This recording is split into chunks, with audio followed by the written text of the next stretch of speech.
a big part of my life story has been overcoming family strife and dissension. I was unable to really have a relationship with my dad or be close to him out of my own safety because he just didn't protect me in the ways that I had hoped or desired.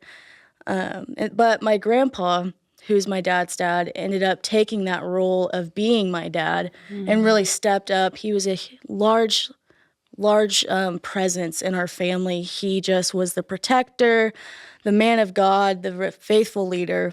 And so him and I were really close. And this last July, my dad passed away from stomach cancer. And that was just a really difficult thing to process because of our relationship. But I talked with my grandpa when we were up there saying our goodbyes as a family.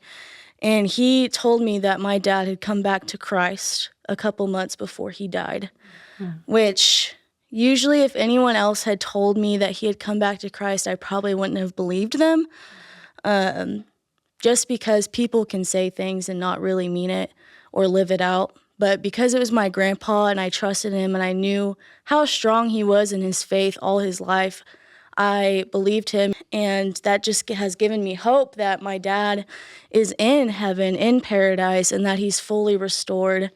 But oftentimes I do wonder, I wonder what dad's thinking, in heaven or when he was before God. And I know that I never fully had the confirmation of my dad's love for me, but I know in heaven all of that has been restored, and that is how I have hope.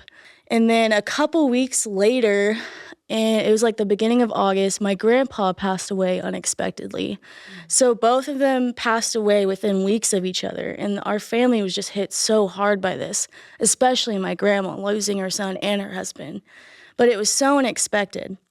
But what was interesting is I feel like the Holy Spirit prepared me for this, prepared me for my grandpa's passing, because after my dad passed and the funeral arrangements were done and everyone was back at home, I just had this deep belief that something else on this scale was about to happen soon.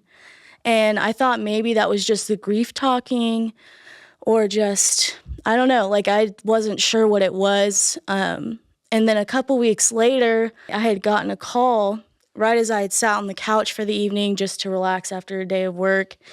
And my phone started ringing. It was my mom. And the thought passed again saying, your grandpa has passed. And I was like, no, surely not, surely not.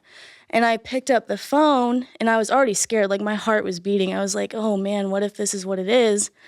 And surely enough, my mom said, hey, Poppy, as we call them, has passed. But I have found God working in the midst of both of these things and just giving me hope that both of them are in paradise. His hand was in both of these experiences just based on different urgings from the Holy Spirit and also prayers and how they were responded to. And so a verse that I've always held on to is Revelation 21:4.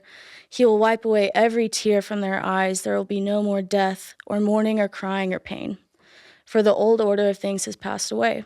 I know for this time of year, many who have lost, whether recently or not so recently, are really struggling this year because in the holidays, that's a time where your family gets together and you just do all the traditions and read the Bible story of Jesus in the manger, before presents. That's what my grandpa would do every year. That was his thing.